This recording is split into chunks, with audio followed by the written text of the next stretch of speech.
في ليلة الهروب العظيم المعزول بيهرب من محاكمة اليوم في قضية سب وقذف الكابتن محمود الخطيب. المعزول طلع شهادة انه مريض وتعبان يا ولداء، مش قادر يروح للمحكمة بس قادر يعمل فيديو مدته 46 دقيقة، وشيكابالا بيفرض سيطرته وبيقول كلمته وبيحدد شروطه من أجل الصلح والعفو والغفران. السلام عليكم ورحمة الله وبركاته أصدقائي وأخواتي متابعين ومشاهدين أفراد أسرة ملعب أفندينا في كل مكان، أهلا وسهلا بكم ووحشتوني. وكالعادة لا يحلى الكلام إلا بذكر خير الأنام رسولنا الكريم عليه أفضل الصلاة والسلام. يلا يا أبو الصحاب، مستني إيه عشان تدعم أخوك باللايك الجميل؟ يعني كل اللي عليك واحدة زريبيو والنو على اللايك، واللي لسه ما اشتركش في القناة فضلا منك وليس أمرا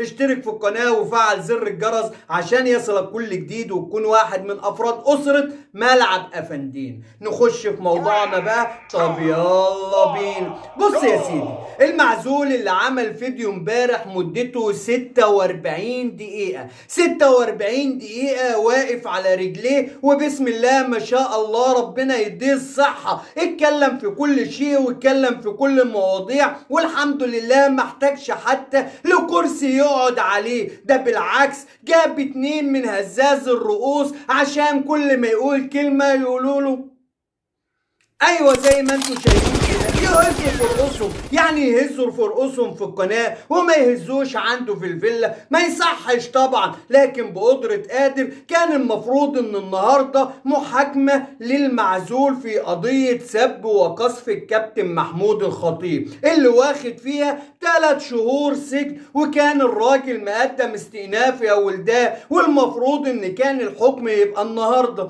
بس المحامي بتاع المعزول راح وقال موكلي مريض، موكلي تعبان، موكلي مش قادر، نرجو الرحمة والتأجيل عشان يهرب المعزول من محاكمة اليوم، لأنه لو كان حضر وتأيد الحكم فكان هيبقى الحبس وجوبي وكان هيتنفذ الحبس ويطلع المعزول من المحكمة متكلبش كالعادة ويخش السجن. فقدم انه مريض وما راحش عشان يكسب شوية وقت ويشوف الدنيا فيها ايه عشان تتأجل القضية ليوم 7 سبتمبر القادم بمشيئة الله. امال فين يا اخوانا العدالة بقى؟ يا معالي المعزول، مش المفروض انك تيجي حتى على نفسك وانت تعبان وتروح المحكمة عشان لو ليك حق تاخده؟ يعني لو انت بريء من سب وقذف الكابتن محمود الخطيب تطلع تفرحنا بالبراءة، ولو انت مدان يبقى كل واحد ياخد حقه. ده انت رجل دولة ورجل قانون ورجل عدل،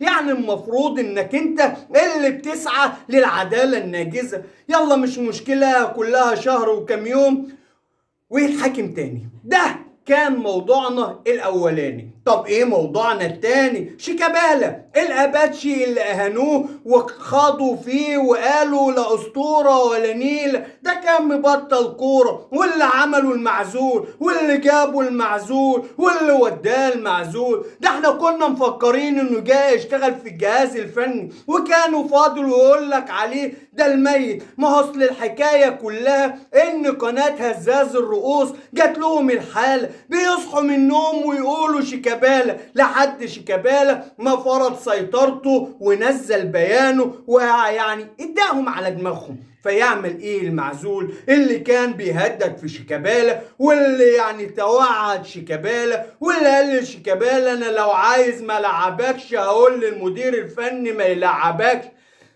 جاب ورا المعزول، جاب ورا ونخ الجمل، نخ قدام الاسد. الاباتشي علمه الادب وخلاه يطلع في الفيديو اللي مدته 46 دقيقة ويقول له انت ابني يا ابني، انا بحبك يا شيكا، انت الشمعة اللي منورة حياتي يا شيك، هو في غيرك يا ابني؟ ده انت رمز رموزنا يا شيك، ده انا واحد من معشقين. ايه معشقين دي؟ واحد من العاشقين في حبك. يعني اقول لك ايه، انت خد قلبي، انت خد قلبي يا شيك، بس بطلب منك يا شيكابالا يعني ما تتخانقش خناقه حد، يعني خليك في الملعب وركز في الملعب وسيبك مني، انا مش قدك يا شيك، يا شيك انا مش قدك يا شيك. وعشان هزاز الرؤوس اللي قعدوا 24 ساعه يسبوا في شيكابالا ويقللوا من حجمه ومن قيمته ويحاولوا انه يمجدوا في المعزول، يلتمسوا الصمت، يخرسوا، محدش فيهم ينطق. لكن المعزول طبعا عايز الصلح بعد ما شاف الشعبية الجبارة المدمرة لشيكابالا مع جمهور الزمالك، وجمهور الزمالك اللي اعلنها واضحة وصريحة كلنا في ظهر شيكابالا. فبعد ما نفس بيطلب الصلح، طب مين بقى يا عم افندينا اللي هيقود حملة الصلح؟ مفيش غيره، ميدو اللي بيتلون على كل الموائد، شوية مع مرتضى وشوية ضد مرتضى، شوية مع المعزول وشوية ضد المعزول. اتصل تليفونيا شيكابالا اللي بيصيف اصلا مع الكابتن ايمن يونس اللي متخانق على تويتر مع ابن المعزول. يعني شيكابالا قاعد مع ابن الكابتن ايمن يونس اللي متخانق مع ابن المعزول، يعني وصور نفسه ونزل الصورة في تحدي واضح وصريح للمعزول. فالكابتن احمد حسام ميدو اتصل على شيكابالا وقال له يا شيكا نلم الموضوع بقى، الراجل عرف غلطه وخلاص محدش عاد هيقدر يجيب سيرتك، الحقيقة بانت وخلاص اللي انت عايزه حصل. وبعدين يا جدع انت قاعد مع الكابتن ايمن يونس اللي يعني بيقول لهم استقيلوا، انا قلت لهم انا كمان استقيلوا، بس ايمن يونس زود الموضوع شوية يا شيكا. شيكا قال له طب انت عايز ايه يا ميدو؟ قال له عايز ان احنا نلم الموضوع والصلح. قال له ليا 8 شروط عشان اصفع عنهم، عشان خاطر مصلحة النادي مش عشان خاطرهم. طب ايه شروطك يا شيكابالا؟ الشرط الاول مرتضى منصور ما يطلعش يعلق على اي احداث رياضية يوميا تخص نادي الزمالك. الله ازاي يا شيكابالا؟ ده الراجل مش هيجيله نوم كده. قال له ده الشرط الاولاني.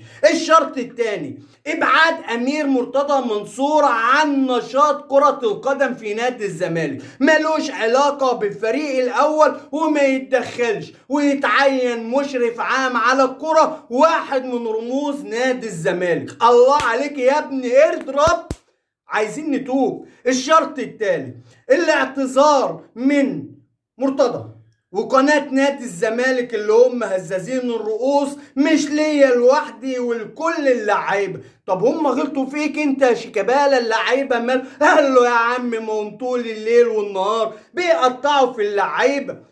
ده التالت. طب الرابع ما يجيبش سيرة رموز نادي الزمالك تاني، والاحترام والتقدير يطلع منه لكل رموزنا. الله عليك يا شيكابالا، تسلم يا ابني والله، وتسلم البطن اللي شالتك. الخامس دعم الصفقات للفريق ويبقى الفرقة تشين نفسها وفرقة محترمة تقدر تنافس. السادس دفع الغرامة سبورتنج لشبونة. السابع يبقى في نظام وسيستم في النادي. الثامن كل واحد يشوف شغله ومحدش يتدخل في شغل التاني. الله عليك يا شيكابالا، تسلم دماغك وتسلم رجليك اللي متعتنا، والنهارده بصراحه اسلكت اسطورنا بالشروط دي، لان الشروط دي فيها مصلحه النادي اللي احنا بنعشقه. الشروط دي لو تمت يبقى فيه خير جاي لنادي الزمالك. الشروط دي لو تمت هنلاقي قناه الزمالك فعلا قناه الزمالك. الشروط دي لو تمت هنلاقي لعيبه وصفقات تليق باسم الزمالك. هو ده اللي احنا عايزينه من قائد نادي الزمالك. تسلم يا شيكابالا وتسلم البطن اللي شالتك. ولحد هنا بتنتهي حلقتنا، ويا رب تكون الحلقه نالت اعجابكم، ويا رب نكون دايما عند حسن ظن سيادتكم. واللي لسه ما دعمش اخوه باللايك فضلا منك وليس امرا ادعم اخوك باللايك، واللي لسه ما اشتركش في القناه فضلا منك وليس امرا اشترك في القناه وفعل زر الجرس عشان يصلك كل جديد وتكون واحد من افراد اسره ملعب افندينا.